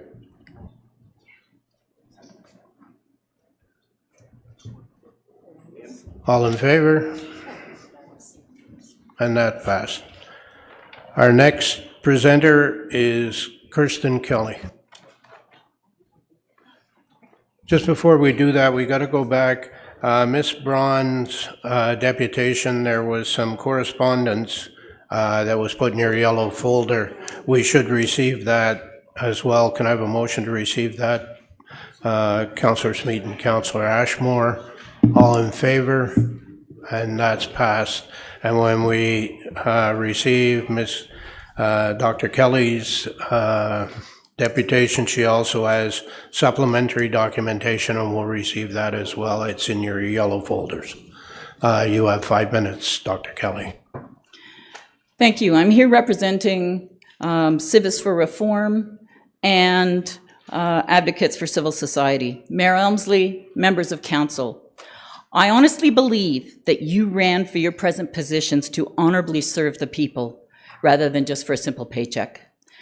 And we elected you to represent our interests and make decisions in the best interests of all those people in your area. We are here today to empower you to represent us and to do your duty for those same people. The draft strategic plan proposed does not put the people first. It rather elevates environment, climate change, diversity, equity, inclusion, housing density, and other agendas and all the other buzzwords du jour, which are in general of low importance to the daily lives of most of the people of our rural area. When I knew Mayor Elmsley as Doug, he told me across the counter at my clinic that every new resident actually costs more in infrastructure than it brings in taxes. So I'm sure you do not need reminding that you're not part of the United Nations, federal or provincial governments. You are, in fact, a local council. It is not your duty to reimagine the world. We must not put staff, their wishes, or other agendas before the people. Your survey, as an example, is full of word salad. It does not allow the people to choose anything that really matters to them, such as food, energy, good roads, and individual rights. So the results will be skewed and not at all representative of what is important to the people you were elected to represent. A constant threat is posed to the essential underpinnings of all sound and enduring societies by the temptation to put one's personal interests ahead of the rights of others, and by the great temptation among those who hold public offices to use the powers of those offices to impose an agenda that violates those principles. To protect against this threat, all members of our society must understand, assert, and defend these principles. Every person has the right to life, liberty, and to the property that they justly acquire. As free persons, we have entrusted governments with the duty of protecting those rights for every person in an accountable and transparent manner. The sanctity of rights and freedoms of every person must rise above all other laws and acts of government. No person, institution, group, company, or government may arbitrarily suspend or circumvent them under any circumstances. Should a person violate those rights, they must be held to account. The Constitution upon which Canada was established is founded upon principles that ensure that the rights and freedoms of every person are protected. With that in mind, we reassert those principles. Every person has a body, mind, and will of their own. This guarantees them the right to live free from intimidation, coercion, threat, or attack of any person regardless of their position. The right to hold their own personal beliefs and express them in ways that do not harm the rights of others. The freedom to choose and to pursue their own goals while respecting their duty not to violate the rights of any other person. The right to join with others to pursue goals and to provide for themselves and their family. The right to the property that they justly create, build, or acquire, or to what they earn while producing goods and services for others. The right to defend themselves, their family, and their property. The right to equal treatment as separate persons under laws that protect the rights of all persons equally. Every person has the right to be protected from trespass and attacks on their person or property by any person, institution, group, company, or government, by virtue of the laws, regulations, policies, or practices that violate the rights of any person. Governments must protect and serve, not impose. They have been established to protect the rights of every person in a transparent and accountable manner. As a result, governments must protect every person from direct and indirect harms, aggressions, or threats against their rights by any person, group, institution, company, foreign power, or any agent of government. You must create, maintain, and support essential infrastructure and services that serve the needs of all citizens, and only which cannot be adequately provided without government involvement or funding. Governments must ensure that no statute, regulation, policy, program, or action of government harms the rights and freedoms or the property of any citizen. No citizen is deprived of their rights to provide for themselves and their family through just means. No privileges are granted to any person, group, corporation, or institution. No organization, company, group, government undermines the rights of any citizen or lays claim to our personal or common lands or resources. Can I get you to wrap up, please? I'm just wrapping up. You must hold open debates in a forum and inform the public of the motivation and risks associated with the policies that will have a significant impact on the future economy, security, rights, and freedoms of the people. Governments must ensure that citizens have an effective means of preventing the abuse of government and of holding those in government and private offices to account. As representatives of the people, you must place duty to protect the rights of people ahead of your own interests and the interests of any person, partisan, corporation, institution, group, or cause. If our society is to continue as a society of free persons of real and equal value, the principles listed above must be defended. In rural regions such as ours, food security, affordable and reliable energy, and good roads are far more important to the people than anything else in your strategic plan, and it should say so. Honorable, give me a minute, guys. Honorable, virtuous, and ethical holders of public office must place the duty of upholding those principles ahead of the wishes, plans, or actions of any person, institution, group, company, or party. It is only by doing so that we can retain the promise of living in a country that is peaceful, prosperous, morally sound, and free.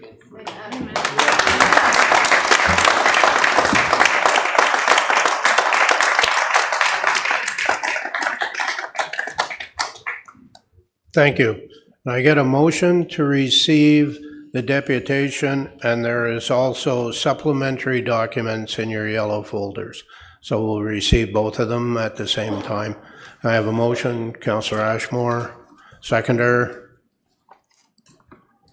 Councillor Joyce. Are there any questions for the deputant? Seeing none, thank you for coming. Thank you. All in favor? And that passes.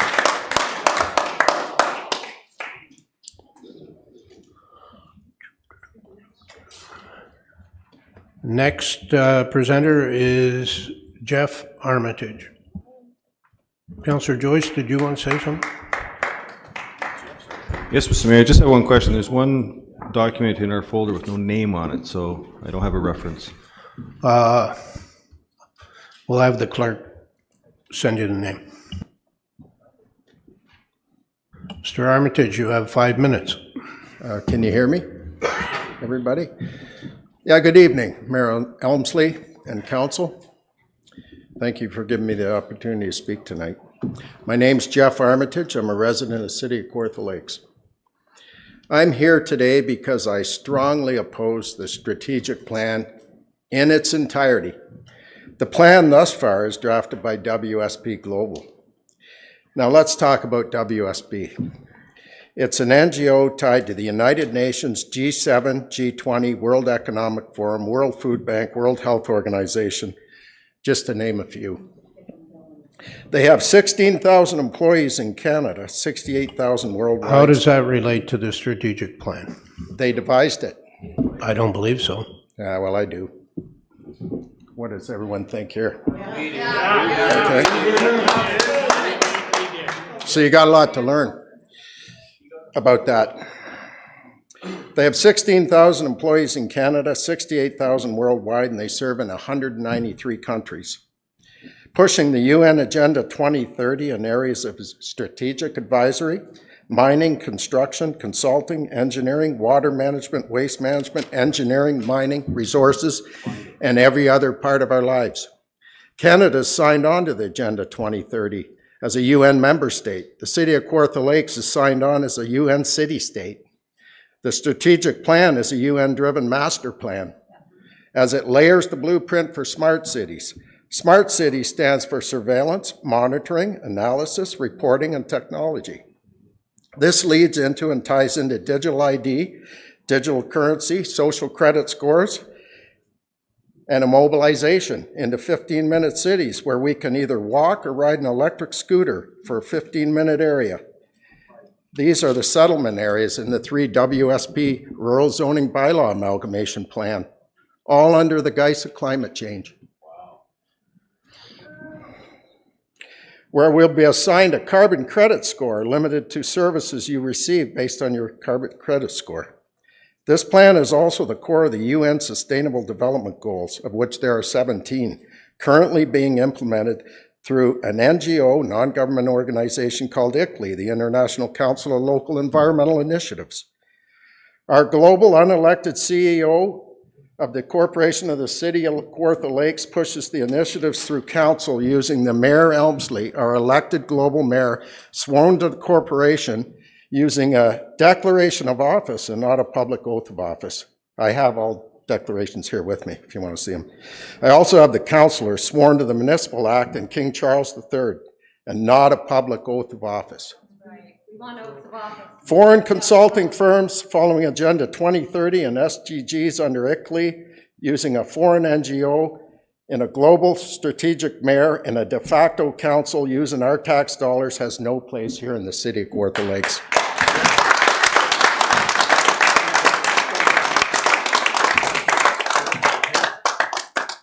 We must reverse engineer these contracts, republic our mayor with an oath sworn to the public, and end of the de facto public-private partnership. It's a fraud. We're in a coup d'etat. Other constituents and I will be watching you closely to see what you do here and hold you to account. To council, the people that you represent need your action to protect and defend their municipality. You must see Section 226.1 of the Municipal Act, and it states, council is the municipality's primary policy-making body. Staff can provide information and advice to help inform council's policy decisions only. When this is done by foreign firms such as WSP Global, NGOs, and stakeholders using our tax dollars, we have lost our sovereign powers. Let's end the UN takeover, repower our council, bring home our tax dollars.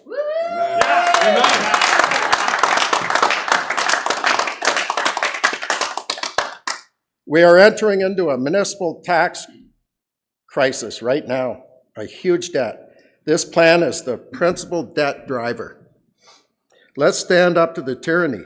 Let's end it here at the municipal level, as this is where the globalists implement their plans.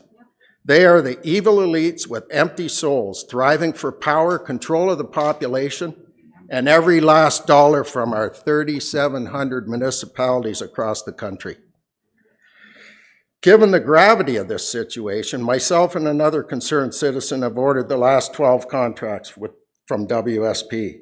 And to date, we have not received any answer as to why they're pending our receipt. Under Section 224 of the Municipal Act, it states, it is the role of council to ensure accountability and transparency of the operations of the municipality, including the activities of senior management of the municipality. What are they doing? What are they hiding? Why don't councillors respond? Why don't they care about public input, return emails, attend town halls, address our concerns? Get you to wrap up, please. I did a petition to hold the WSP rural bylaw. Okay, I'm going to leave that part. Oh, wait till you hear it. Okay. We'd like to hear it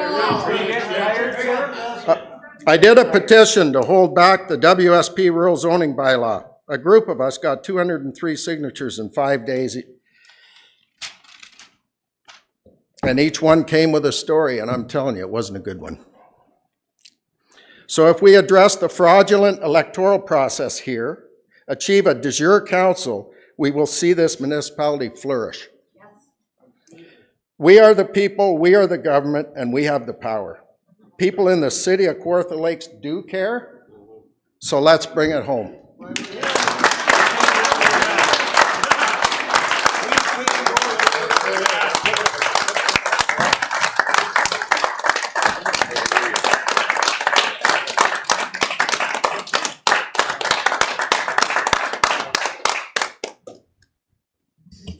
Thank you. I get a motion to receive the deputation. Councillor Smeaton, Deputy Mayor McDonald. Any questions for the deputant? Seeing none, thank you for coming. All in favor? And that passes. Good job, thank you. Next speaker is Jean Balfour. And there is supplementary documentation from Mr. Balfour. So when we receive the deputation, we'll receive the documentation at the same time.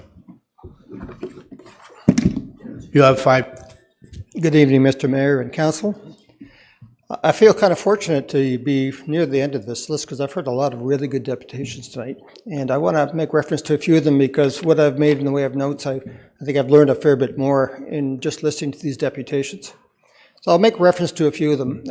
Zach Tisdale and his suggestions regarding the DEI policies coming out of the United Nations, I'm in a full agreement with what he said. And I think we need to remove all reference to DEI policies or United Nations policies from our strategic plan. There's just no place there.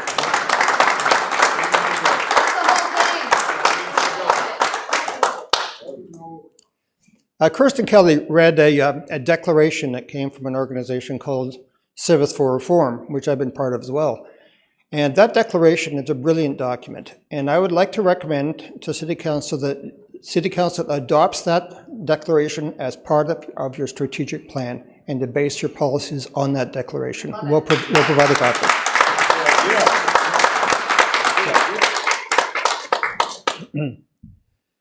I'm going to cherry pick some of the other things I wanted to talk about, and of course I am here talking about energy security. You've heard that before, but I want to reiterate it.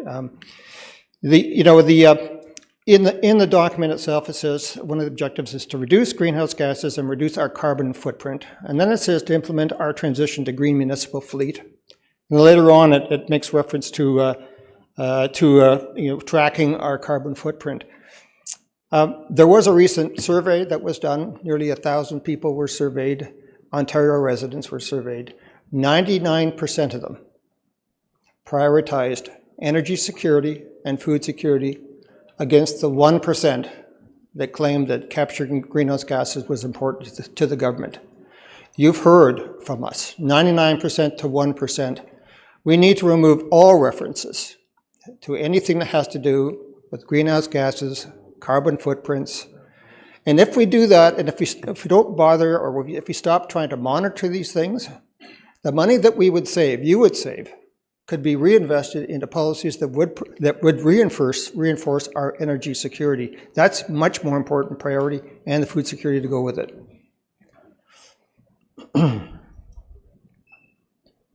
Yeah, I guess the other thing about this climate change initiative is that if you were to remove climate change as a priority or even a topic, an area of responsibility under the city government, then what you might want to do is encourage everybody in the city who happens to believe that there's a climate crisis going on to put together their own money, their own time, put together their own initiative, and fund their own individual projects to address specific projects that will mitigate their concerns.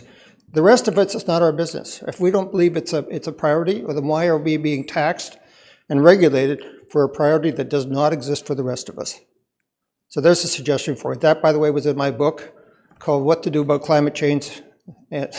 You're laughing. Okay, well, my book is out there.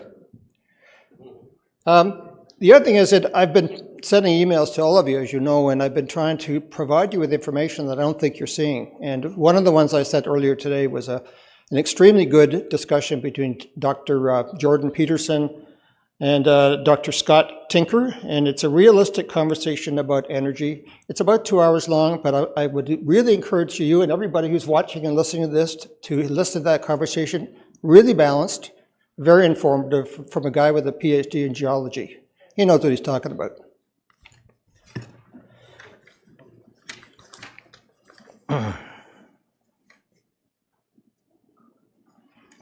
I've already referenced United Nations. I don't want any part of them at all. In this city, we should have no reference to the United Nations whatsoever. I was concerned about the survey itself, and I did fill out the survey. But I put a lot of comments in the survey, and it was really biased. I mean, terribly biased. The problem with it is, and I think Kirsten Kelly had referenced it, is that everything was pertaining to an agenda that seems to be coming out of the United Nations. But what for me, as I read it, it said, well, that just means that we're going to be giving the government more responsibility. And as the government takes on more responsibility, that'll be more municipal spending. And that'll mean more bylaws and enforcement requirements.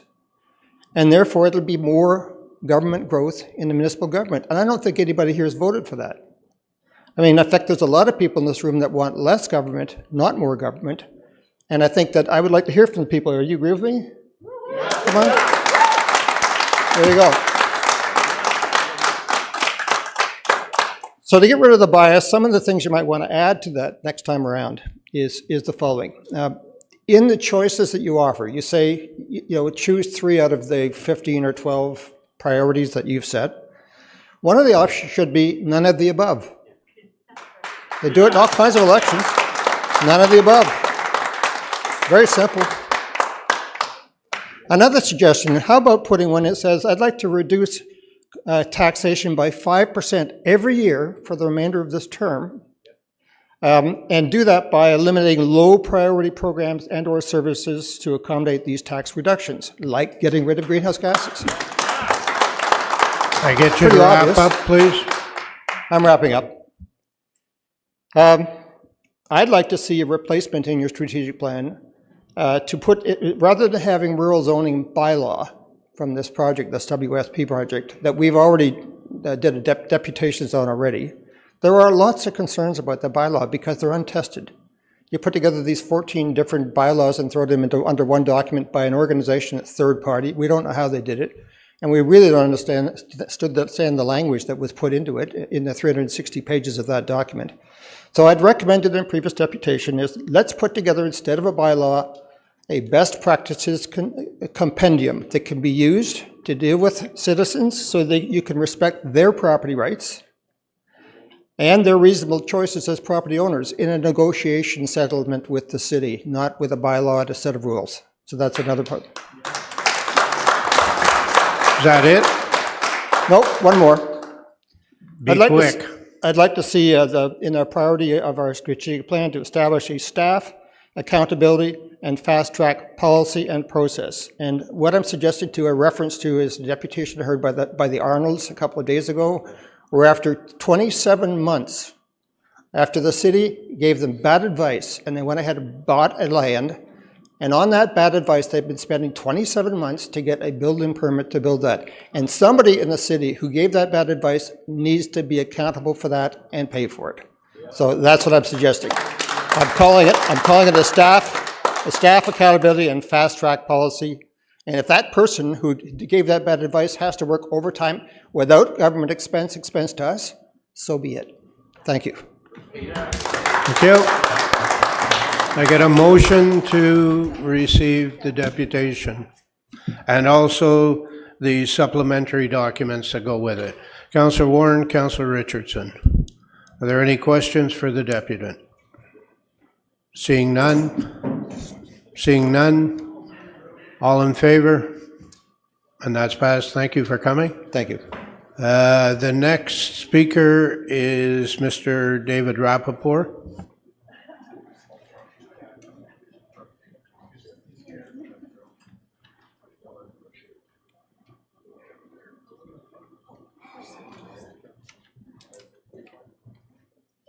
You have 5 minutes. Thank you.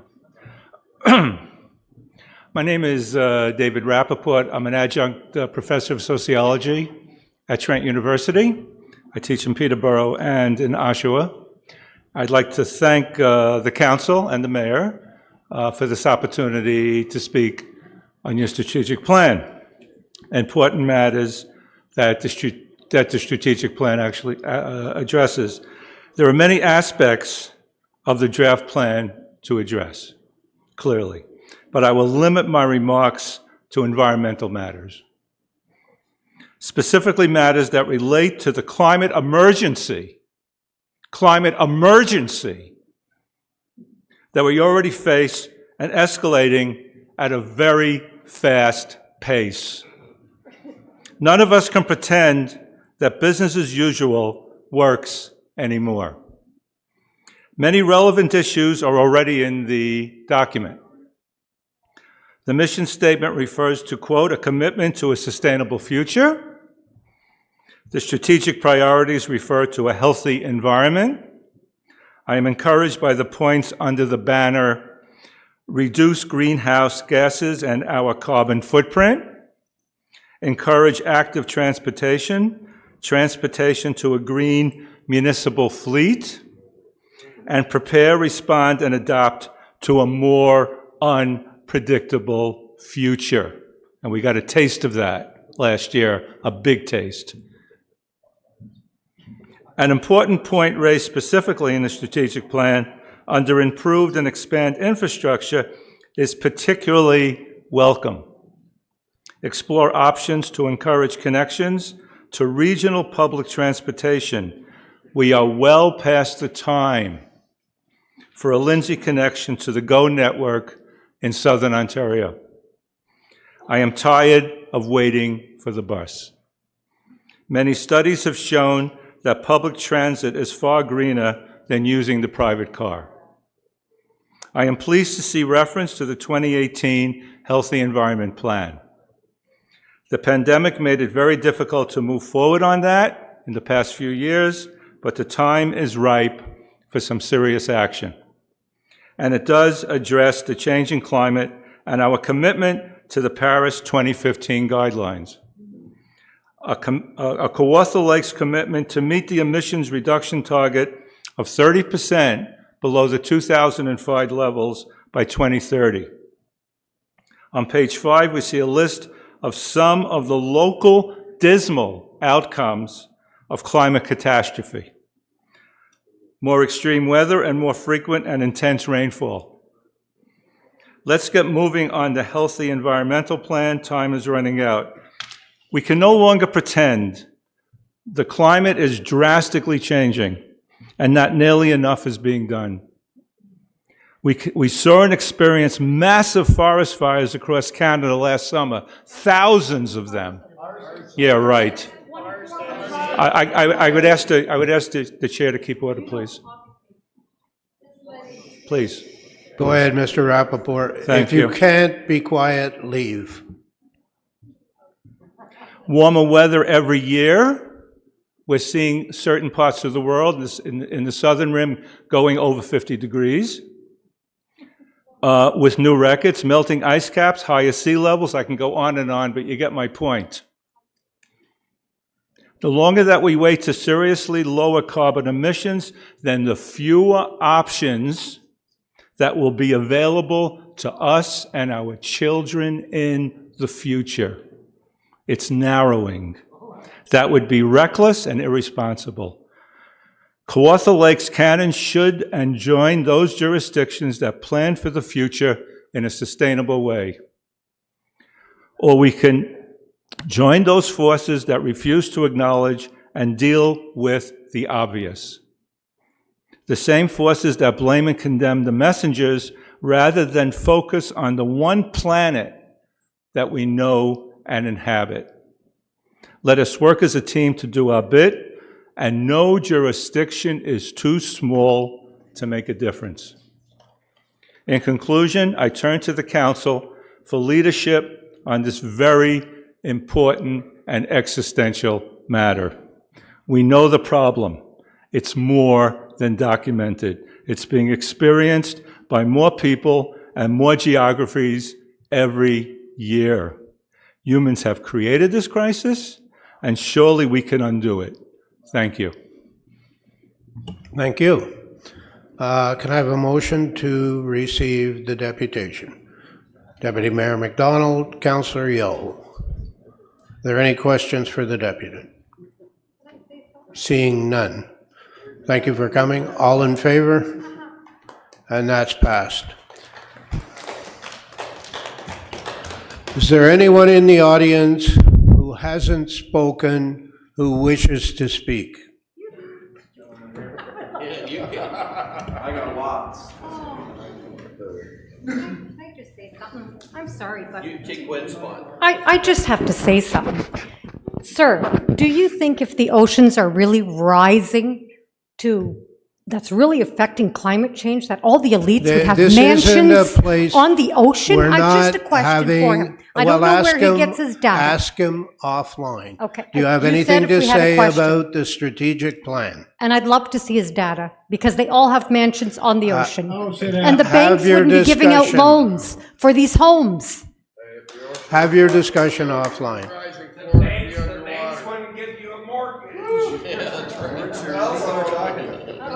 Sir, did you wish to speak on the strategic plan?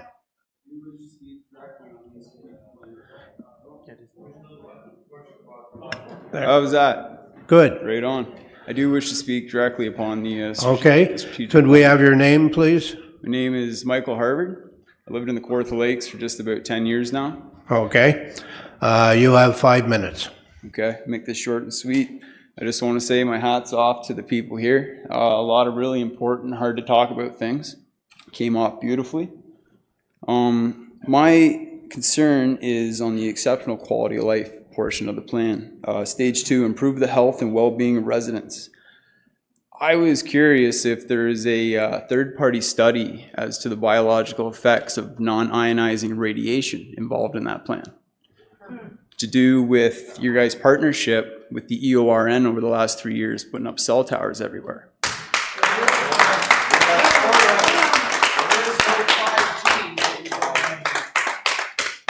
4G is a known possible carcinogen by Health Canada. 5G is the next level. It's never been tested.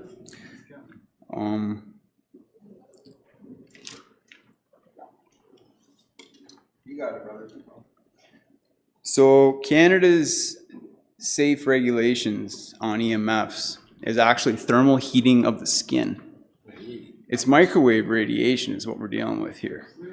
So most of Eastern Europe and the European Union are 10,000 times less acceptable limits for this because they actually look at it on a biological level. Now, I was wondering if that was part of your plan or no? As I said, we're not here to debate, we're here to get your input. So if you are asking, if we will take your information, okay, and it will be addressed in before or during the debates on the adoption of the strategic plan. Understood. My apologies, I'm new to the process. Bear with me, please. Yeah, so I just hope that you take into account with that when you're dealing with EORN and putting up cell networks everywhere. I actually went out and bought the equipment to measure this. At the intersection of Weldon Road and 36, how does that work? Was it 500 times over the acceptable limit of the EU at that intersection where kids are standing and people are walking at all times? That's just off the water tower, just to the west of there. And the courthouse. And the courthouse, and there's multiple other places here. So if I could put forward a motion or something to get some sort of third-party safety analysis done, because the CRTC regulates the safety of that now, which is kind of the fox in the hen house. And our reception's getting worse. And our reception's getting worse. So is it really for reception? But Nokia will work better. anyways, that's all I have to say. I hope my words don't fall upon deaf ears, and I hope this is considered in the future.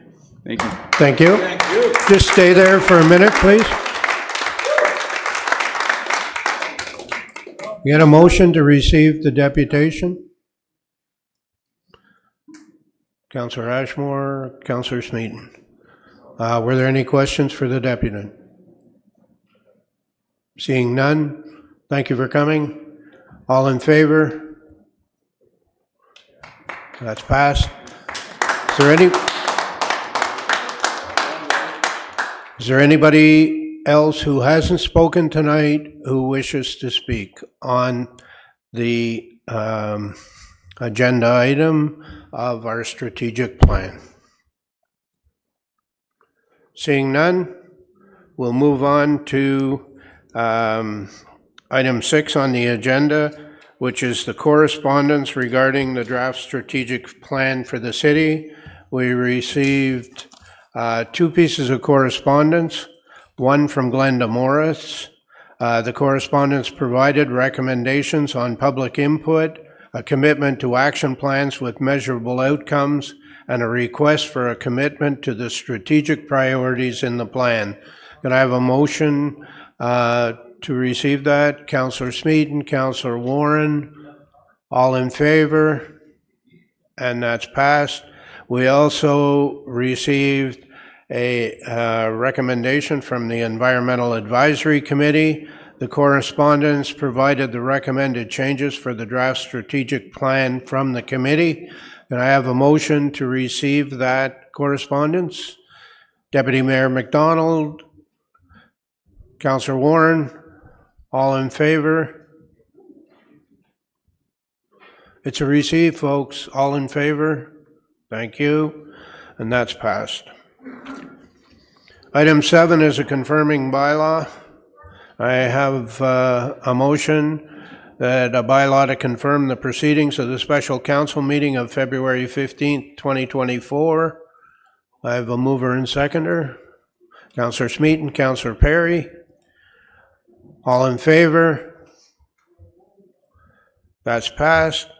Motion to adjourn. Councillor Yeo and Councillor Perry. All in favor? Thank you. Thank everybody for coming tonight and for your input to the strategic plan. Drive safely, be careful. We don't want any untoward events.